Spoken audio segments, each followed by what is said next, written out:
Liaquat Ali Bloch मरकजी नैब सदर Jamaat Islami district press club लिया में प्रेस कॉन्फ्रेंस करते हुए कहा, हुकूमत ने हाफिज सईद अहमद को नज़रबंद करके कश्मीरियों को मनफी पैगाम दिया है।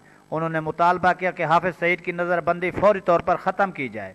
पनामा लीक्स में सुप्रीम कोर्ट से कौम को वाज़े दो टोक फैसले की तवक्को है। पनामा लीक्स में मुलव्वस 460 अफराद का एहतसाब भी किया जाए।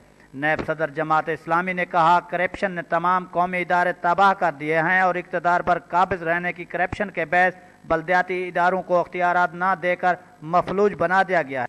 दीनी जमातों का ये मुश्तरका मौक़िफ़ है कि तहफ़्फ़ुज़ नामूस रिसालत और अकीदा ख़त्म नबूवत को हासिल ऐनी तहफ़्फ़ुज़ को ख़त्म नहीं होने देंगे। उन्होंने मज़ीद कहा कि 2013 के इंतख़ाबात ने मिली यकजहती को नुकसान पहुँचाया। 2018 के इंतख़ाबात में दीनी जमाती मिली यकजहती के लिए जोरी किरदार अदा करेंगे। हमारे हुक्मरानों ने अमेरिका के दबाव पर हाफिज सईद को नज़रबंद कर दिया है। उन्होंने कहा, इलेक्शन कमीशन को मुकम्मल आज़ाद खुद मुख्तियार बनाया जाए।